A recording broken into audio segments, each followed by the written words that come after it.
الحمد لله نحمده ونستعينه ونستغفره ونؤمن به ونتوكل عليه ونعوذ بالله من شرور أنفسنا ومن سيئات أعمالنا من يهدي الله فلا مضل له ومن يضلله فلا هادي له সকলে জবান খুলে বলেন আশহাদু আল্লা ইলাহা ইল্লাল্লাহু ওয়াহদাহু লা শারীকা লাহু ওয়া আশহাদু আন্না মুহাম্মাদান আবদুহু ওয়া রাসূলুহু الذي أرسل رسوله بالحق بشيرا ونذيرا وداعيا إلى الله بإذنه وسراجا منيرا فقد قال الله تعالى في كلامه المجيد والفرقان الحميد জবান খুলে সকলে পড়েন আউযু বিল্লাহি মিনাশ শাইতানির রাজিম বিসমিল্লাহির রহমানির রহিম ওয়াল আসরি ইন্নাল ইনসানা লাফি খুসর إلا الذين آمنوا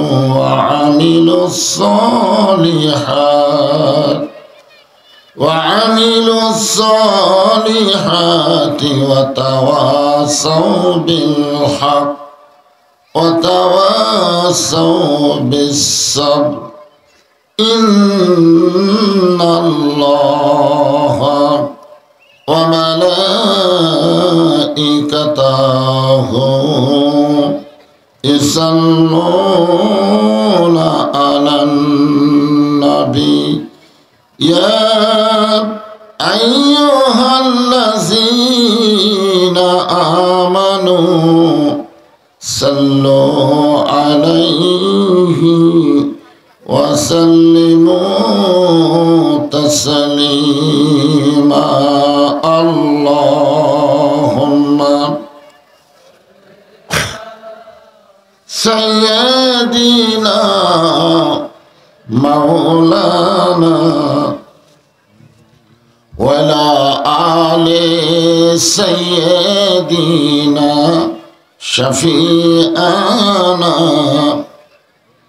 তোর পাহাড়ের ধুলি লাগিয়া মুসানবীর সম্মান বেড়ে যায় তোর পাহাড়ের ধুলি লাগিয়া মুসানবীর সম্মান বেড়ে যায় নূর নবীজির জুতার ধুলাই দয়ার নবীজির জুতার ধুলাই আল্লাহর আরশ ধন্য হয় আল্লাহুম্মা সাল্লি আলা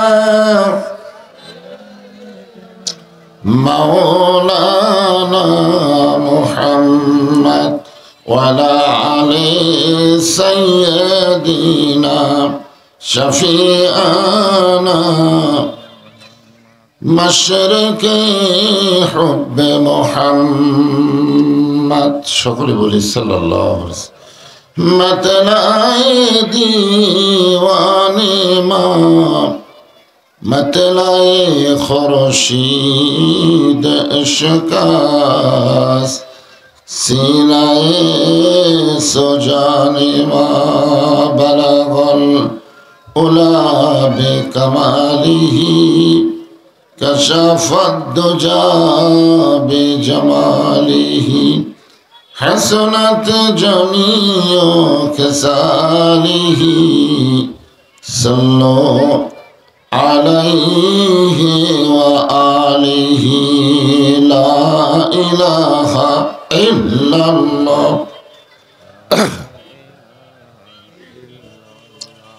ला इलाहा इल्लल्लाह ला इलाहा इल्लल्लाह ला इलाहा इल्लल्लाह ला इलाहा इल्लल्लाह ला इलाहा इल्लल्लाह ला इलाहा इल्लल्लाह मुहम्मदुर रसूलुल्लाह रसूलेर मोहब्बते जबान खुले सकले बोली सल्लल्लाहु अलैहि वसल्लम हालिमातुन निसा कादरिया नुरानी हाफिज माद्रासा ও এতিমখানা মাদ্রাসার উদ্যোগে তিনতলা ভবন ভিত্তিপ্রস্তর স্থাপন এবং হাফেজ ছাত্রদের দস্তারবন্দ উপলক্ষে আজকের এই দিনের বেলায় ওয়াজ মাহফিল আল্লাহ তাআলা যিনাকে সম্মানিত সভাপতির আসনে কবুল করেছেন জনাব মোহাম্মদ সোহেল মিয়া আজকের এই মাহফিলের সম্মানিত প্রধান অতিথি জনাব মোহাম্মদ আমিনুল ইসলাম সম্মানিত বিশেষ অতিথিবৃন্দ সম্মানিত আমন্ত্রিত অতিথিবৃন্দ সকলকেই অন্তরের অন্তঃস্থল থেকে আমি শুভেচ্ছা জ্ঞাপন করছি। দিনের বেলার বহু কাজকাম আপনাদের সামনে আছে, অনেকের হাট বাজারও আছে। দুনিয়ার কাজকাম হাট বাজারের মহব্বত কলিজা থেকে বের করে দিয়ে আল্লাহ রাসূলের মহব্বত ওই জায়গায় ধারণ করে, যে জায়গায় দুনিয়ার মহব্বত ছিল সেই মহব্বতকে কিছুটা সময়ের জন্য বের করে দিয়ে আল্লাহ রাসূলের মহব্বত কলিজায় ধারণ করে এই জান্নাতের বাগানে আমার সামনে যারা বসে আছেন, আমি আমার অন্তরের অন্তঃস্থল থেকে আপনাদের সবাইকে শুভেচ্ছা জ্ঞাপন করছি। সম্মানিত মা বোনেরা, পর্দার অন্তরালে বসে বসে যিনারা আলোচনা শুনতেছেন, আমি তাদেরকেও শ্রদ্ধা জ্ঞাপন করে এই মুহূর্তে জানতে চাচ্ছি আপনারা সকলে কেমন আছেন? আলহামদুলিল্লাহ রব্বিল আলামিন। যে আল্লাহ শারীরিক সুস্থতা দান করে মানসিক প্রশান্তি লাভের জন্য আজকের এই জান্নাতের বাগানে কবুল করেছেন, আমরা সে আল্লাহর উপরে খুশি না বেজার? তাহলে জবান করে সমস্বরে সকলে বলবো রব্বানা লাকাল হামদ হামদান কাসীরান তাইয়িবান মুবারাকান ফিহি। আমরা এমন একজন আল্লাহর প্রশংসা করলাম যিনি ভাগ্য গুণে আমাদের আল্লাহ, ভাগ্য গুণে, ধরে কোন কি গুণে? পৃথিবীতে বহু জাতের মানুষ বসবাস করে, সবাই কিন্তু আল্লাহ বলতে পারে না। পারে? কেউ ভগবান বলে, কেউ ঈশ্বর বলে, কেউ গড বলে। কিন্তু আল্লাহ আমাদের ভাগ্য এত ভালো করে দিয়েছেন, আমরা ভগবান গড ঈশ্বরের দলে নাই, আমরা এসেছি আল্লাহর দলে। জোরে কোন সুবহানাল্লাহ। রুহের জগতে আমরা ছিলাম। ওই সময় আল্লাহ তাআলা একটা প্রশ্ন করেছিলেন, আলাস্তু বি রব্বিকুম, আমি কি তোমাদের রব নই? আবার কবরে গেলে প্রশ্ন করা হবে, মান রব্বুকা, তোমার রবকে। আপনারা বলেন তো, যারা হিন্দু, বৌদ্ধ, খ্রিস্টান, এরা যদি কবরে যায়, এদের কবরে কি প্রশ্ন হবে? আপনাদের কি ধারণা? হবে না। কারণ রবের হুকুমের গোলামি যারা দুনিয়াতে করে নাই, এদেরকে কোনো প্রশ্নই করা হবে না। এদেরকে আল্লাহ বিনা হিসাবে জাহান্নাম দিয়ে দিবে, মানে কোনো হিসাব ছাড়াই জাহান্নাম। আমরা রুহের জগতে বলেছি আপনি আমাদের রব। আবার কবরের জগতেও যখন প্রশ্ন করা হবে মান রব্বুকা, তখন আমরা একই উত্তর দিতে পারবো, ইনশাআল্লাহ। আপনারা বলেন তো, কবরে গেলে মুনকির নাকির যে দলকে প্রশ্ন করবে, তারা কোন দল? হিন্দু, বৌদ্ধ, খ্রিস্টান না মুসলমান? সুবহানাল্লাহ।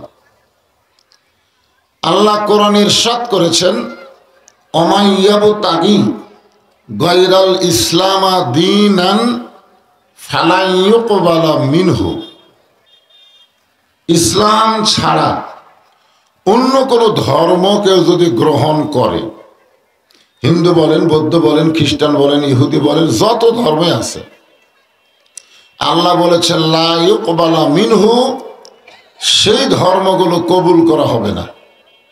আল্লাহর কাছে একমাত্র কবুলযোগ্য ধর্মের নাম কি? আমরা সবাই মুসলমান, আমাদের ইসলাম বলতে কোনো অসুবিধা আছে?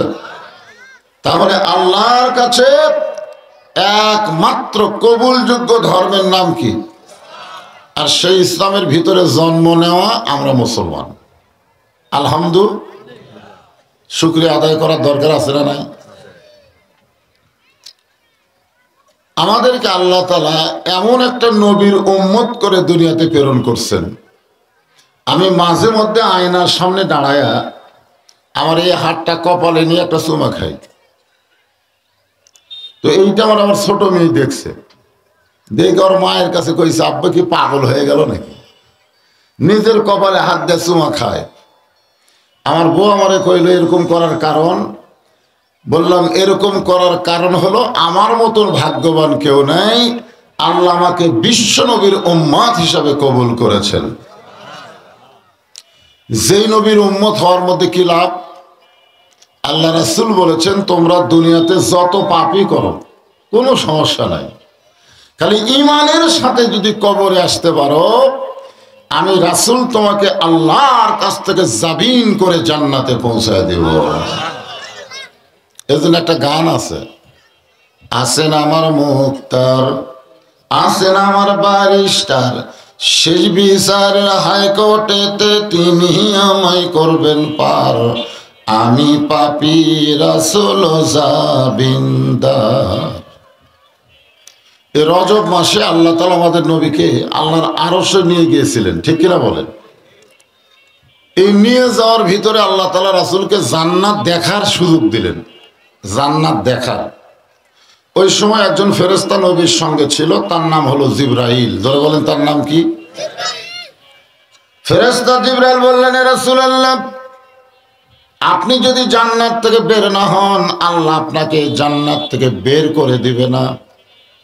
কারণ যে ব্যক্তি জান্নাতে ঢোকে, ফাদখুলুহা খালিদিন, আয়াতের অর্থ হলো জান্নাতে একবার প্রবেশ করবে, আল্লাহ তাকে চিরস্থায়ীভাবে জান্নাতে থাকার বন্দোবস্ত করে দিবেন। তো আপনি যখন ঢুকেই পড়ছেন, আর যদি বার না হন, আল্লাহ আপনাকে বার করে দিবে না। সঙ্গে সঙ্গে নবী রাগ করে বললেন, জিবরাইল, যেই কথা একবার বলেছ, এই কথার দ্বিতীয়বার বলতে পারবা না। আমি নবী আমার জন্য নয়, আমি নবী হলাম আমার উম্মতের জন্য। সুবহানাল্লাহ। কোন জায়গায় এই কথাটা হচ্ছে? কোন জায়গায়? জান্নাতে। আমি নবী আমার জন্য নয়, আমি নবী হলাম আমার উম্মতের জন্য। আমি আজকে জান্নাতে থাকার জন্য ঢুকি নাই, আমি সেই দিন জান্নাতে থাকার জন্য ঢুকবো যেদিন আমার সমস্ত উম্মতেরা জান্নাতি হবে। এখন ভোট দেওয়া যাক, নেতা বানাচ্ছেন, ওই সংসদে গেলে আর আপনাদের কথা মনে রাখে না, ধরে কোন ঠিক কিনা? আর যেইটা আমাদের আসল নেতা, সেই নেতা জান্নাতের মধ্যে গেলেও আমাদেরকে ভোলে না। এখন কাকে নেতা বানাবেন সেটা আপনাদের ইচ্ছা। এগুলা ফাঁসটা নেতা, যেই নেতার পিছনে চামচাগিরি করতেছেন, একলাই 10টা ভোট দিয়া মিথ্যা তারে নেতা বানায় দিলেন, ভালোই আছেন, কিন্তু পিটন হবে, সাউন্ড হবে না। ধরে কোন কথা ঠিক, মার হবি, সাউন্ড হবে না। নিয়ম হলো এক বাপের সন্তান একটা ভোট দিবে, কিন্তু কোন সন্তান যদি 10টা ভোট দেয়, ওই আসলে জারদ সন্তান, ওর জন্মের কোনো বৈধতা নাই। ধরে কোন কথা ঠিক কিনা? কি ভাবতেছেন? কেউ না দেখলো কে দেখছে? আর 2 কান্দের ফেরেশতা মানে ঘুম পাচ্ছে। তোমার 2 কান্দে 2 মোহরি, লেখিতেছেন ডায়েরি, দলিল দেখাই দিবে, টাকা পয়সার নাই কারবার, কিরামান কাতিবিনা ইয়ালামুনা মা তাফআলুন। আল্লাহু আকবার। এমন একজন বিশ্বনবীর উম্মত হওয়ার পিছনে আমরা খুশি না বেজার? তাহলে জবান খুলে আরেকবার বলি আলহামদুলিল্লাহ। আল্লাহর প্রশংসা করার আরেকটা কারণ হলো এই যে দেখেন, আজকে মাদ্রাসার জন্য 3 তলার ভিত দেওয়া হলো, প্রাইমারিরও ভিত দেওয়া হয়, হাই স্কুলেরও ভিত দেওয়া হয়, কিন্তু যারা ভিত দেয় তাদের কোনো টেনশন নাই। টেনশন হলো সরকারের। কথা কন, 1 তলা ভাঙ্গা 2 তলা হয়েছে, 2 তলা ভাঙ্গা এখন 3 তলা হচ্ছে, আগডুম বাগডুম ঘোড়াডুম সাজে, ঢাক ঢোল লোক ঝাঁতর বাজে। বর্তমানে শিক্ষার যে অবস্থা, বর্তমানে যিনি বাংলাদেশের শিক্ষামন্ত্রী, উনি ইসকনের সদস্য। ইসকন বোঝেন? হিন্দু, বৌদ্ধ, খ্রিস্টান এই সকল ধর্ম মিলে একটা সংগঠন করেছে, তার নাম হলো ইসকন। আর সে ইসকনের সদস্য হলো 90% মুসলমানের দেশের শিক্ষামন্ত্রী। এখন ক্লাস 7-এ পাওয়া যায় শরীফ কেমনে শরীফা হবে, শরীফ কেমনে শরীফা হবে। এইগুলো বাজে শিক্ষা যেখানে দেওয়া হয়, সেই শিক্ষালয়ের জন্য 3 তলা 4 তলা 5 তলা পর্যন্ত বিল্ডিং হয়। ধরে কোন কথা ঠিক কিনা? আর জালিকাল কিতাবুল লা রাইবা ফীহি হুদাল লিল মুত্তাকিন, ভিত দেওয়ার পরেই বলতেছে হুজুর ভিত তো দিলেন, কিন্তু এইটা হবে কেমনে, এইটা কিভাবে হবে, কেমনে হবে, এই চিন্তা সরকারের নয়, এই চিন্তা আপনাকে করা লাগবে। ধরে কথা কম না যান, ঠিক খেলা বলেন। কি অবস্থা বিজ্ঞাপনের! 3 তলার ভিত দিয়েছে, ফাঁকা জায়গা। যেই কথাটা বলতেছিলাম, যেই কোরআনের জন্য আপনারা দিনের বেলার সমস্ত কাজ কামকে বাদ দিয়া জান্নাতের বাগানে বসে আছেন, এই কোরআন এমন একটা কিতাবের নাম, যেই কিতাবে আল্লাহ বলেছেন জালিকাল কিতাবু লা রাইবা ফীহি হুদাল লিল মুত্তাকিন। আমি আপনাদের 3টা কথা বলবো। 1 নম্বর কথা হলো, এই কোরআনে কোনো সন্দেহ, যারা জবান খুললেন না, এই সন্দেহ নাই শব্দটা বললেন না, জবান বন্ধ করেই থাকলেন, আপনি বিশ্বাস করেন মরার সময় আপনার ওই মুখে কলেমা উচ্চারণ হবে না। বিশ্বাস করেন, যাই জবান বন্ধ করে রাখছিলেন না, এই মরার সময় করে মরে যাবি, ওর মুখে আল্লাহ কলেমা উচ্চারণ দিবে না। আল্লাহর কোরআনে সন্দেহ নাই। এই কথা বলতে যেই মুসলমানের মুখে বাঁধে, ও মুসলমান না হলো টাটকা মুনাফিক। জোরে কোন কথা ঠিক কিনা? কি কথা, এতগুলো মরদ মানুষ বসে আছে, কথা কন না কেন? এই কোরআনে কোনো ধোঁকা, এই কোরআনে কোনো গোজামি, সেই কোরআনকে আল্লাহ তাআলা আমাদের জন্য হেদায়েত স্বরূপ দান করেছেন। খুশি না বেজার? এই জন্য আর একবার বলি আলহামদুলিল্লাহ। সেই কোরআন থেকে একটা ছোট্ট সূরা আপনাদের সামনে তাফসির হবে, নামটা হলো আসর। নাম কি? আসর। আপনারা বলেন তো আসরের পরে মাগরিব পর্যন্ত বেলা কতটুকু?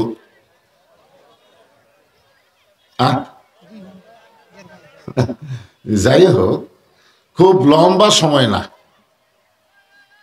এই জন্য আব্দুল আলিম একটা গান গাইছে, মিশে মায়াই বন্দি থাইকা করলাম কত খেলা, পশ্চিমে তাকিয়া দেখো তোমার ডুইবা গেছে বেলা, এক পলকের নাই ভরসা, এক পলকের নাই ভরসা, মিশে সকল আশা, কখন বুঝি দারুণ ঝড়ে ভাঙবে তোমার বাসা। আসর শব্দের অর্থ হলো সময়। এই পুচকার হাতে মোবাইল কে দিল রে? লাইট দিছে, বন্ধ করো। আসর মানে কি? সময়। বর্তমানে বাংলাদেশে যে সময়টা চলতেছে, এই সময়টা কেমন? ছোট বাচ্চার কান্না বন্ধ হয় না। আমার কয় হুজুর একটু দোয়া দরুদ পড়ে দেন। আমি দোয়া দরুদ আয়াতুল কুরসি পড়ে ফুঁক দিলাম, ওর কান্নার সাউন্ড আরো বেড়ে গেছে। পরে বলে হুজুর একটু পানি পড়া দেন। সূরা ফাতিহা 3 বার পড়ে সূরাতুশ শিফা, সূরা ফাতিহা না হলো সূরাতুশ শিফা, 3 বার পড়ে পানি ফুঁক দেয়। বললাম মা 3 বার খাওয়াও। আরো জোরে জোরে কান্দে। ওর মা রাগ করে বলতেছে হুজুর বর্তমান সময়ে দোয়া দরুদের কোনো বরকত নাই। 1-8 মাস পরে বললাম মা সন্তানকে আর কান্দে? বলে আর কান্দে না। তো কেন কান্দে না? বলে যখনই কান্দে তখন মোবাইল চালু করে দেয়, ওর কান্না থামা যায়। যেই সময়ে দোয়া দরুদ দিয়ে কান্না বন্ধ হয় না, মোবাইল চালু করে সন্তানের কান্না বন্ধ করতে হয়, সেই সময় ভালো না খারাপ? বর্তমানে বাংলাদেশে কোন সময় চলতেছে? এই পুচকার হাতে মোবাইল দিচ্ছেন আপনি। আপনি কি কোন তালে আছেন? ওই মালটা কি হবে ভবিষ্যতে চিন্তা করছে? সূরা আসরের উপর আলোচনা হবে। আসর মানে সময়। আল্লাহ সময়ের কসম করছেন, কারণ সময় অত্যন্ত গুরুত্বপূর্ণ। আমি এখন বুঝতেছি আমার যৌবন কালের কথা। আমি এই বয়সে এসে আমার যৌবন কাল নিয়ে খুব টেনশন করতেছি। হাই রে হাই, যৌবন পাইলাম ঠিকই, কিন্তু ঠিক মতো ব্যবহার করতে পারলাম না। বুড়াকালে কান্দে কোনো লাভ হবে না, কারণ যখন হচ্ছে চামড়া ঢিল, আল্লাহর সাথে দিছে মিল। যতদিন আসলো চামড়া টাইট, আল্লাহর সাথে করছে ফাইট। তো এখন এই মুহূর্তে আমরা সময়কে নিয়ে আসরের তাফসির শুনবো। এর পিছনে এত টুপিওয়ালারা কোত্থেকে আমদানি হলো রে? এরা মাহফিল আসলে কোনো লাভ নাই, কারণ যখন মাদ্রাসার উন্নয়ন কল্পে টাকা চাওয়া হবে, ওরা 1 টাকাও দিয়ে পারবি না, খেলে জায়গা দখল করে থাকবে। আমি আসলে মাদ্রাসার ছাত্রের জন্য ওয়াজ শোনা নিষেধ করছি, কারণ মাদ্রাসার ছাত্রদের ওয়াজ শোনা কোনো দরকার নেই, কারণ এরা নিজেরাই একটা করে ওয়াজ। সুবহানাল্লাহ বলেন। কারণ আমার তো একটা ছোট মাদ্রাসা আছে, আমি জানি এই সকল বাচ্চারা যখন রাস্তা দিয়ে যায়, ওদের পায়ের তলে ফেরেশতা নূরের পাখা বিছায় দেয়। ধরে কারণ সুবহানাল্লাহ। ওদের পেশাব করা দেখলেই মনে হয় এরা ওয়াজের ফ্যাক্টরি। এদেরকে পেশাব করা দেখলেও সওয়াব আছে, আর প্রাইমারিগুলোর পেশাব করা দেখলে পাপ আছে। দেখবেন এরা পেশাব করে ঠান্ডার মধ্যে পানি খরচ করে ওযু করে। জিজ্ঞাসা করা হয় কেন করতেছো? বলে আমরা আল্লাহর কোরআন পড়ি। যেই বাচ্চারা মাসুম অবস্থায় আল্লাহর কোরআনকে বর্ষ করে, এদের কোনো ওয়াজ শোনা লাগবে না, কোরআনই এদের ওয়াজ। জোরে বলেন কথা ঠিক করে, কথা বল না কেন? কোনো চৌকিদার নাই, পুলিশ নাই, ফিস করে বাতাস বাড়ি হয়ে গেছে। কে রে মাঘের ঠান্ডায় উযু করা লাগবে? ও এরকম বলতেছে। কি হয়েছে? উযু। এই ঠান্ডার মধ্যে উযু করা লাগবে না? ফল কেন না, উযু গেলে আর কোরআন পড়া যাবে না। দেখছেন, এরকম আমার ওয়াজ শোনার লাগবে? এদের শিক্ষক, এদের তালিমি কোরআন, এদেরকে 1 নম্বর নির্ভেজাল বক্তা বানায় দিছে, যেরকম সুবহানাল্লাহ। এজন্য এই মাদ্রাসার বাচ্চারাও আর শোনার দরকার নাই, তোমরা খামাখা জায়গা দখল করবেন। আর আপনারা একটু চাপে আসেন তো, আমি তো দিনের বেলা বহু মাহফিল করছি রংপুরে, পীরগঞ্জে। এরা প্রথম চান্সে লোক থাকে না, পরে আসার দাঁড়ানোরও জায়গা থাকে না। এই জন্য আপনারা একটু সামনের দিকে চাপে আসেন, আসেন আসেন, সামনে চাপে আসেন। এ বসে কি খুব কঠিন শীত আছে, যে জায়গা উষু হয়ে গেছে, ছাড়ে দেওয়া যাবে না। আসেন সামনে আসেন, দুই জায়গা আপনার জান্নাতের সাক্ষী হবে। হ্যাঁ, সামনে এসে চাপিয়ে চাপে বসেন, ছোট্ট আনা জায়গা করছে। হ্যাঁ, সবাই সামনে চেপে এসে বসেন আর জিকির করেন লা ইলাহা ইল্লাল্লাহ, লা ইলাহা। মহিলা প্যান্ডেলে বসার জায়গা নাই। আমার মা বোনদের জন্য বলবো, মা আল্লাহর হস্তে একটু চেপে চেপে বসেন। আমি এখানে আপনাদেরকে চাপাবার পারবো, কারণ দেখবার পাচ্ছি, কিন্তু ওই জায়গার তো আমার চোখ নেই। তো মায়েরা নিজের ইচ্ছা একটু চেপে চেপে বসেন। সূরা আসরের মধ্যে আপনাদেরও ওয়াজ আছে ইনশাআল্লাহ। আল্লাহ তাআলা সময়ের কসম করে বললেন, ইন্নাল ইনসানা লাফি খুসর। ইন্না মানে নিশ্চয়, ইন্না মানে কি? ইনসান মানে মানুষ। আগে আমরা জানতাম নারী পুরুষ মানুষ, নারীও মানুষ পুরুষও মানুষ, কিন্তু এখন আবার জানা লাগতে হিজড়া মানুষ। ধরে কারণ কি মানুষ, এখন আবার আর একটা ফল লিঙ্গ বার আছে, ফল লিঙ্গ শরীফ শরীফা, এরাও মানুষ। এতদিন আমরা জানতাম পুরুষ নারী হিজড়া, কয় লিঙ্গ? তৃতীয় লিঙ্গ। এখন আবার চতুর্থ লিঙ্গ বার আছে। মানে কতগুলো মরদ মানুষ মেয়া হবার চায়, কানর দুল পরে থাকে, এরকম ছেলে আছে না নাই? এর মধ্যে একটা হলো ওয়াসল নায়ক জাহেদ খান। ওই আবার ইমামদেরকে শালা কয়, ওর দিকে তাকা দেখেন, ওর দুই কানর দুইটা দুল ঝুলতেছে। ওই মরদ না মেয়া, মরদ মানুষের কানর দুল, হাতত চুরি। হায় হায় রে। আল্লাহ তাআলা সমস্ত মানুষকে লক্ষ্য করে বললেন, মানুষগুলো ক্ষতির ভিতরে, কিন্তু ক্ষতি থেকে বাঁচতে গেলে আল্লাহ বললেন, ইন্নাল্লাযীনা আমানু ওয়া আমিলুস সলিহাতি ওয়া তাওয়াসাউ বিল হক ওয়া তাওয়াসাউ বিস সবর। এখানে চারটা বিষয় আছে। এই ছেলেরা, এই ওয়াজ শুনবা না? অন্যদিকে তাকাতেই করা যাবে না। তো কয় বিষয়? এক নম্বর বিষয় হলো ঈমান। ঈমান যদি ঠিক না থাকে, আপনি যত ভালো কাজ করেন, একটা কাজও আল্লাহর দরবারে কবুল হবে না। ঈমানের পরে যত কাম করবেন, ভালো কাজ দুর্বল কাজ, সবগুলো কাজ আল্লাহর পছন্দ হতে পারে, কিন্তু ঈমান যদি না থাকে, আপনার একটা ভালো কাজও আল্লাহর দরবারে কবুল হবে। তাহলে যত ভালো কাম করবার চাই, এটা কবুল করাতে গেলে এক নম্বর যেটা লাগবে তার নাম কি? নামাজ। না, এখানে চারটা বিষয়ের ওয়াজ হচ্ছে, তার মধ্যে এক নম্বর ঈমান, নামাজ। এখন আসর নামাজ পড়ে তুমি ধান দেখ করে গেছে, ধান দেখ করে যা দেখে উপর জমির পানি চলমল করতেছে, নিচে আর জমির পানি নেই। ওই খালি চারিদিকে তাকায়, তাকে দেখে কেউ নাই, আস্তে করে বসে জমির আল কাটা দিছে। আল কাটাতে ওই পানি দিয়ে হাত ধসে, ধুয়ে আবার দাঁড়ায় চারিদিকে তাকায় বলতেছে আলহামদুলিল্লাহ, কেউ দেখেনি। আপনারা বলেন তো, আর আসরের নামাজ আছে কিন্তু কি নাই? ঈমান যদি থাকতো তাহলে কখনোই বলতো না কেউ দেখেনি। ঈমান থাকলে বলতো কেউ না দেখলো আল্লাহ দেখছে। জোরে কোন কথা ঠিক কিনা? এসিলেন সাহেব আসরের ওযু করতেছে, এক লোক ঘুষের প্যাকেট নিয়ে গেছে। এ তোর সময় জ্ঞান নাই, এখন আমি ওযু করতেছি, নামাজ পড়বো, আর এই সময় টাকা নিয়ে যাচ্ছিস। এই ঘুষের টাকা হাত আমি লালবো না। আইসির যখন ডয়ারের মধ্যে থুয়ে আসা, মানে যতক্ষণ নামাজ পড়বি ততক্ষণ ভালো থাকবি, তারপরে নামাজ শেষ হলে ঘুষের টাকা হাত দিয়ে ধরবি। ওই শালার ঈমান আছে। আপনি যত ভালো কাজই করেন, ভালো কাজ আল্লাহর দরবারে মূল্যায়ন হবে যদি ঈমান ঠিক থাকে। ধরে কোন কি ঠিক?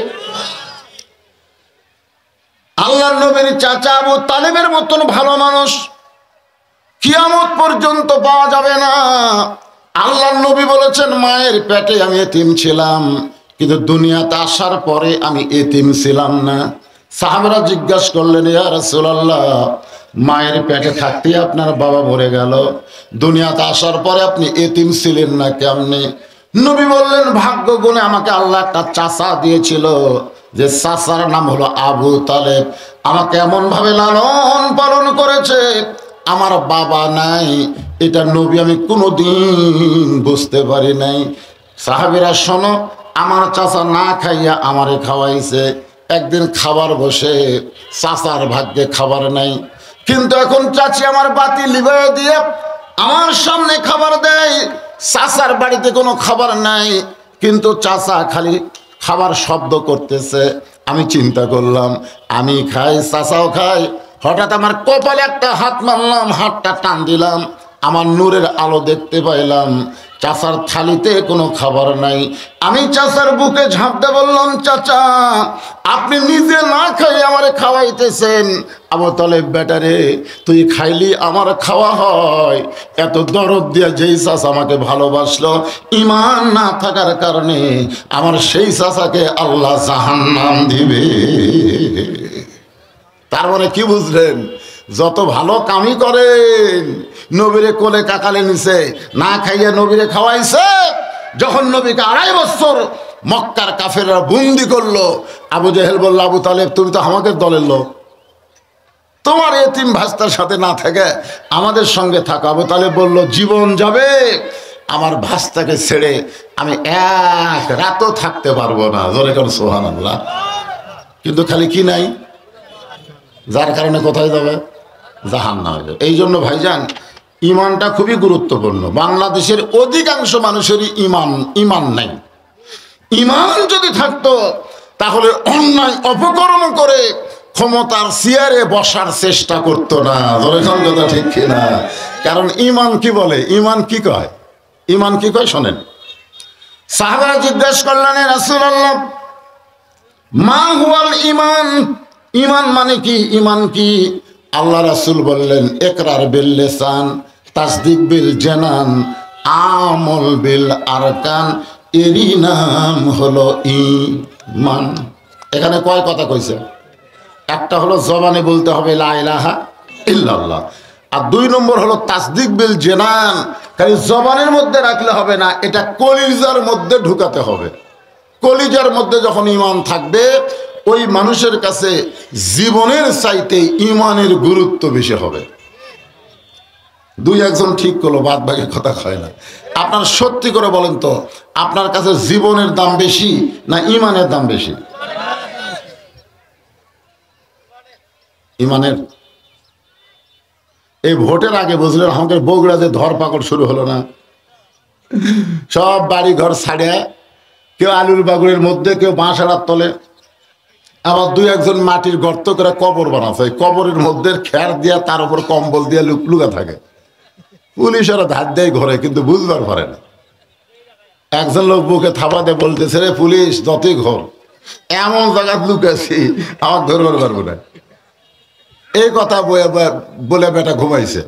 ইতিমধ্যে আল্লাহ আজরাইলকে পুলিশের পোশাক পরে পেটা দিছে। যা, আজরাইল এসে ডাকতেছে, কে ভাই খবর কি? এই জায়গায় তুই খবর কেমনে ভাইরে? ভাইরে আমি তো পুলিশ না রে, আমি হলাম আজরাইল।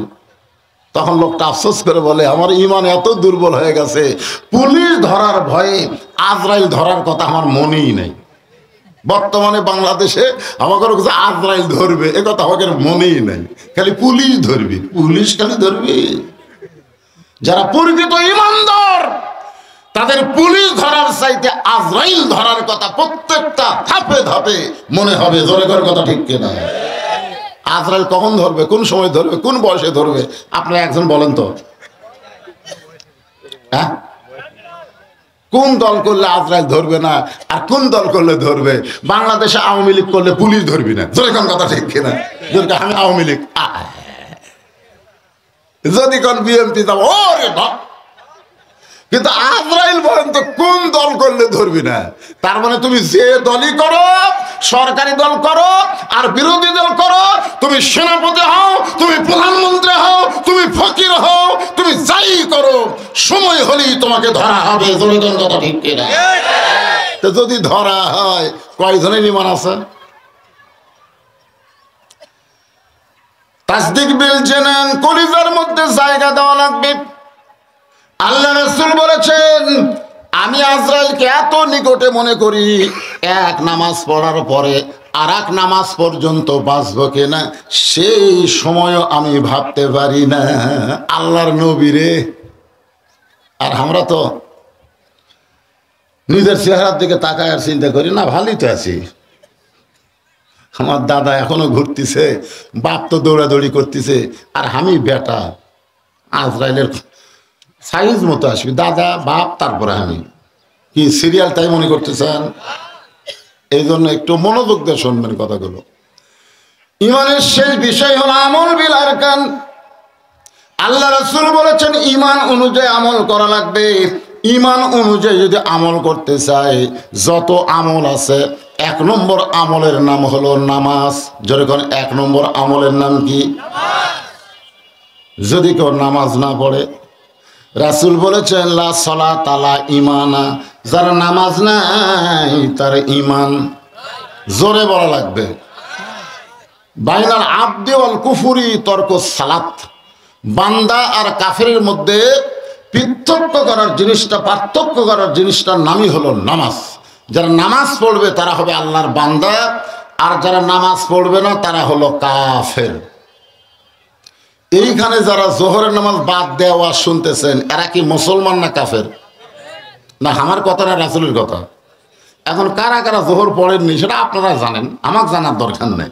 এরকম হাত তুলে দেখা লাগবে না, খালি মনে মনে চিন্তা করেন কে রে, তাহলে আমি কাফের।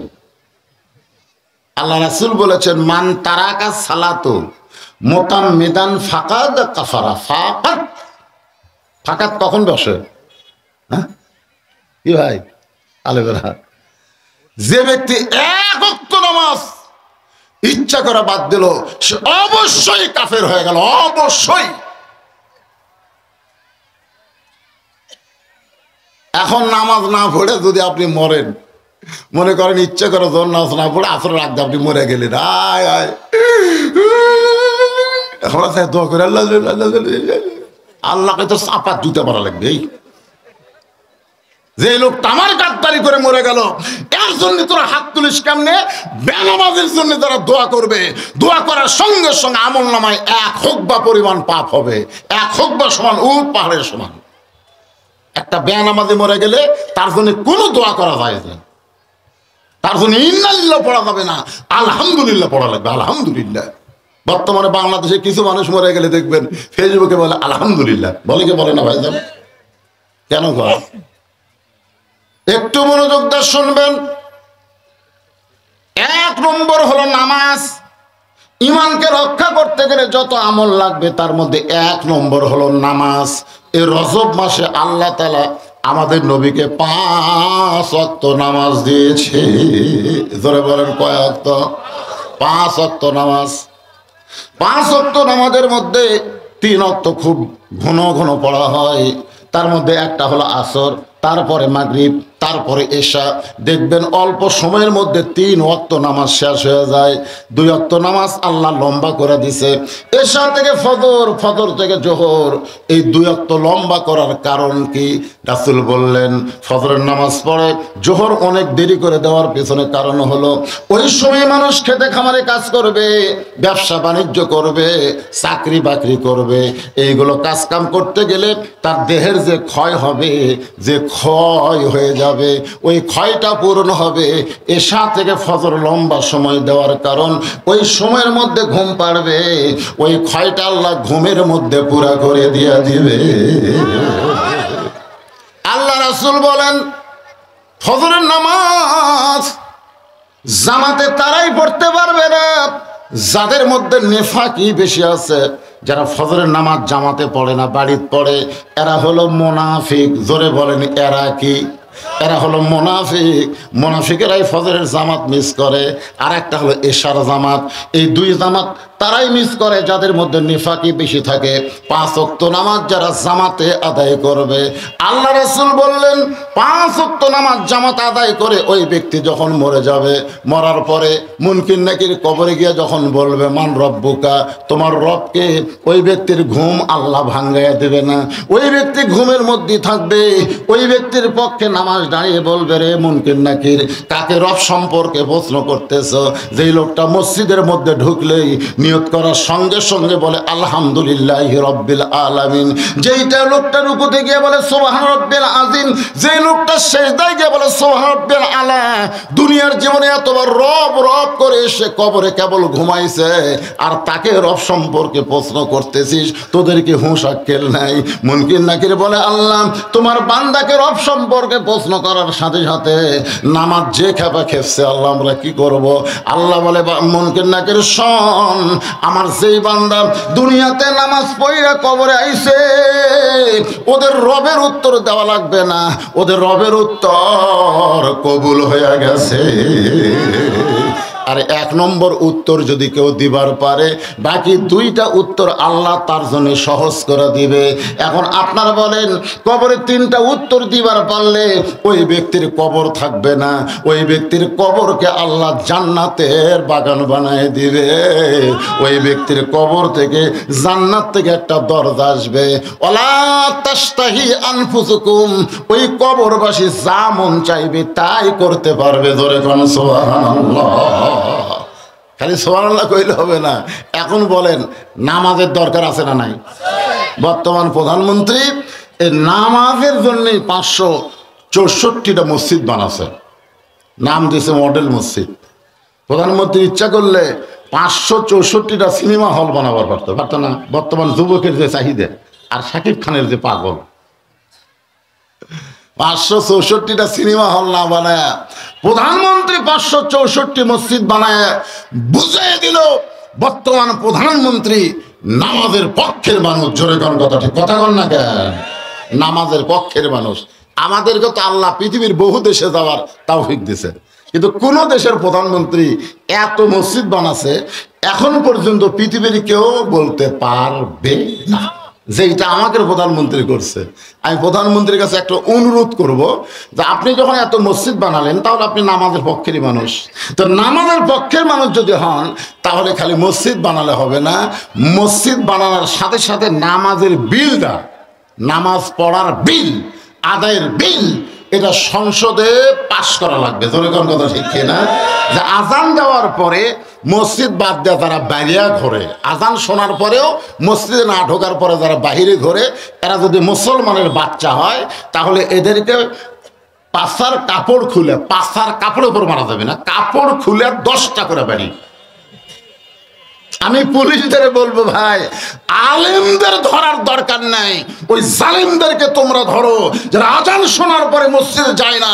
এরা হলো সবচাইতে বড় জালেম। ধরে কোন কথা, ঠিক কিনা? এদের চাইতে বড় জালেম এই পৃথিবীতে আর কেউ নাই, যারা হাইয়াল সালাহ হাইয়াল ফালাহ শোনার পরে বাহিরে ঘরে মসজিদে যায় না। এরা কি জালেম? ধরে কোন, এরা কি? তো পুলিশেরা কাক ধরবে, আলেম না জালেম? আলেম গুলাক ধরে, আলেম গুলাক না ধরে এই শালা জালিম গুলাক সাইজ করা দরকার। এখন চিন্তা করেন সূরা আসরের ওয়া আমিলুস সালিহাত 2 নম্বর বিষয় হলো নেক আমল করা লাগবে। নেক আমল করতে গেলে পুরুষের 1 নম্বর হলো নামাজ, আর নারীদের জন্য 1 নম্বর হলো পর্দা। পুরুষের 1 নম্বর কি, আর নারীদের নামাজ। কিন্তু নারীদের 1 নম্বর আমল না, কারণ নারীদের পর্দা যদি না থাকে, ওই যতই রোজা করুক নামাজ পড়ুক, একটা ইবাদত আল্লাহর দরবারে কবুল হবে না। আর পর্দার ভিতরে যদি অল্প আমল করে, যেরকম মা ফাতেমা আমল করছে কম। মা ফাতেমা কিন্তু জীবনে হজ করেনি, আয়েশা কিন্তু হজ করছে।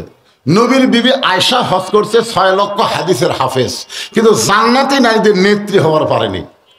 জান্নাতি নারীদের নেত্রী হয়েছে নবীর কলিজার টুকরা ফাতেমা। এটা কোন আমলের কারণে? এই মেয়েগুলো এটা জানা লাগবে। এরকে বসার জায়গা হচ্ছে না, এরা স্টার জলসাও দেখবি, জি বাংলাও দেখবে, আবার বদরুল শীতের ওয়াজও শুনবি। ভাগটা শুরু করছে তোমরা। হ্যাঁ, আমি নারীদেরকে বলবো, মা যা করছেন করছেন, এখন থেকে স্টার জলসা, জি বাংলা, ভারতের কোনো চ্যানেল দেখবেন না। কারণ ভারত আমাদের বিশাল শত্রু। 400 বছরের বাবরি মসজিদ ভাঙ্গে ওই জায়গায় ওরা রাম মন্দির তৈরি করছে। ধরে কোন কথা কথা কন না কেন? কি ভারতে কি মন্দির বানানোর জায়গা নেই? আপনারা বলেন তো, ভারতের কি ফাঁকা জায়গা নেই? তো ফাঁকা জায়গাত মন্দির না বানায় মুসলমানের কলিজাত আঘাত দিয়া মসজিদ ভাঙ্গা তোমরা মন্দির বানাবা। আর তোমাকে স্টার জলসা, জি বাংলা, আমাকে বাংলাদেশের মেয়ে মানুষ দেখবে, এইটা দেখা যাবে না। আমরা সর্বসম্মতি ক্রমে ইমানের দাবিতে ভারতকে বয়কট করে দিলাম। ধরে কোন কথা ঠিক না? ভারত বয়কট।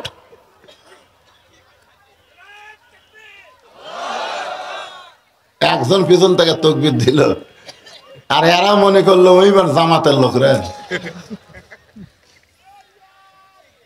শোনেন, শয়তান একটা জিনিসকে সেলুট দেয়। আপনি যদি সারা জীবন সোয়াল্লাহ সোয়াল্লাহ সোয়াল্লাহ সোয়াল্লাহ সোয়াল্লাহ বলেন, শয়তান আপনার কাছেই বসে থাকবে। ওই টুঙ্গির ইস্তেমা অসংখ্য শয়তান যা বসে থাকবে, ওরাও কিন্তু মাঝে মধ্যে ওর সাথে খাবি না। তোরা কারণ আলহামদুলিল্লাহ সুবহানাল্লাহ বললে শয়তান বেজার হয় না। পড়, আমিও আছি। কিন্তু যখন আল্লাহ আকবার করবেন তখন শয়তান এত বেজার হয়। রাসূল বলেছেন, আল্লাহ আকবার যত ফোর্সে হবে শয়তান তত ফোর্সে দৌড় দিবে। খুব জোরে যদি তাকবীর দেওয়ার পারো, আর পাছা দিয়া বাতাস বাড়াবি। জোরে কোন কি বাড়াবি? আপনি খেয়াল করে দেখবেন, বাংলাদেশের বড় বড় যারা দল করে, বড় বড় দল, এই দলের মধ্যে কিন্তু আল্লাহু আকবার নাই। কি জন্য নাই? কারণ এই দলের অধিকাংশই হলো শয়তান। এই জন্য আল্লাহু আকবার এরা কয় না। জোরে কোন ঠিক কিনা? তা আপনার কি সেই দলের লোক নাকি? তা আল্লাহু আকবার একজন পিছন থেকে করলো, আপনার কথা কন না কে ভাই রে? এবার একটা সেটা দিবেন, রাজি আছেন? যাই আল্লাহ আকবার বলবেন না, আল্লাহ মরার আগে যেন বোবা হয়, আর মুখত যেন কলমা নসিব না হয়। লিল্লাহি তাকবীর। বোঝা গেল মরদ মানুষ আছে। একটু মনোযোগ দিয়ে শুনবেন, মেয়ে মানুষের 1 নম্বর নেক আমলের নাম হলো পর্দা। জোরে বলেন, নাম কি? খাদিজাতুল কুবরা গভীর রাত্রে আল্লাহর নবীর হাতখানা বুকের মধ্যে নিয়ে ফুফায় ফুফায় কাঁদতেছে। রাসূল বলে, খাদিজা, ঘুম বাদ দিয়া আমার হাতটা বুকের মধ্যে নিয়ে কাঁদেন কেন? খাদিজা বলে, রাসূলুল্লাহ, যে কোনো মুহূর্তে আমার মৃত্যু হবে। হুজুর, যে কোনো মুহূর্তে আমার মৃত্যু হবে, আমি মরে যাব। মরার আগে আমার কোনো ভালো খবর কি আপনি আমারে শোনাবেন না? মানে মানুষ মরে যাওয়ার আগে তাকে যদি আপনি গাও হাত দিয়ে বলেন, ভাই তোকে আল্লাহ জান্নাত দিবি রে, আর কিন্তু মরার কষ্ট 16 আনার মধ্যে 14 আনা কমা দিবি, একবারে মরার পর আল্লাহ জান্নাত দিবি। মরার পরে মৃত্যুর বিছানায় যখন কেউ পড়ে যায়, তাকে যদি কন তো রংপুরে একটা 7 তলা বাড়ি দেওয়া হবি রে, কি ফাজলাম করছো? মরে যাচ্ছে 7 তলা কি রে, কবর আমার ডাকতেছে। ওই সময় যদি বলা হয় তোর কবর হবি না ভাই, তোর কবর হবি জান্নাতের দরজা রে, তুই কবরত যাবি, সঙ্গে সঙ্গে আল্লাহ তোকে জান্নাত দেবে। ও তখন কিন্তু মুচকে মুচকে হাসবি আর চোখ দিয়ে পানি পড়বে। খাদিজা বলতেছে, ইয়া রাসূলুল্লাহ, যে কোনো মুহূর্তে আমার মৃত্যু হবে, আমার কি কোনো খুশির খবর নাই? আল্লাহর নবী খাদিজার কপালে একটা চুমা দিয়ে বললেন, খাদিজা, এই দুনিয়াতে 10 জন পুরুষকে আল্লাহ জান্নাতের সার্টিফিকেট দিয়েছে, এবং 10 জন নারীকেও আল্লাহ জান্নাতের সার্টিফিকেট দিয়েছে। পুরুষের মধ্যে 1 নম্বর হলো আবু বকর, আর নারীদের মধ্যে 1 নম্বর হলো খাদিজাতুল কুবরা। আপনার বলেন তো, খুশির খবর না? পুরুষের মধ্যে 1 নম্বর জান্নাতের নাম কি? আবু বকর। আর নারীদের মধ্যে 1 নম্বর হলো খাদিজাতুল কুবরা। সঙ্গে সঙ্গে মা খাদিজা মুচকি মুচকি হাসতেছে। আল্লাহ রাসূল কিন্তু স্বামী স্ত্রীর মধ্যে একটা মহব্বত বাড়ানোর জন্য রসিকতা পছন্দ করতেন। রসিকতা রাসূল কিন্তু মাঝে মধ্যে বলতো, তোমার ডান সাইডের গাল কমলা লেবুর মতো রে, আর বাম সাইডের গাল হলো আপেল। এখন বলেন তো, আপেল আর কমলা দুটাই ভালো না? কারণ দুটাই ভালো না। বউটা খুশি হয়ে যায়। রাসূল এরকম স্বামী স্ত্রীর মধ্যে খুশি খাসাল পছন্দ করতেন। আল্লাহ রাসূল একটু খুশি হওয়ার জন্য বলেন, খাদিজা, নারীদের মধ্যে 1 নম্বর জান্নাত আল্লাহ আপনাকে দিল, 1 নম্বর আপনি জান্নাতি, তাহলে 2 নম্বর কে হলে ভালো হয়? পুরুষের মধ্যে 2 নম্বর হলো ওমর, 3 নম্বর ওসমান, 4 নম্বর আলী, 5 নম্বর আব্দুর রহমান আউফ, এরকম 10 জনের কথা আছে। তো নারীদের মধ্যে আপনি হলেন 1 নম্বর, তাহলে 2 নম্বর কে হলে ভালো হয়? খাদিজা বলতেছে, হুজুর, নারীদের মধ্যে 2 নম্বর ফাতেমা হলে ভালো হয়। কি হলে?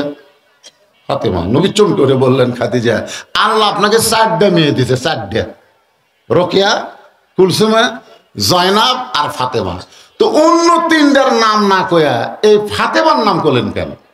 খাদিজা বললেন, হুজুর, আপনি কে? আপনি কে? আপনি হলেন বাপ আর আমি হলাম মা। কোন সন্তান কেমন এটা বাবা জানে না, এটা জানে মা।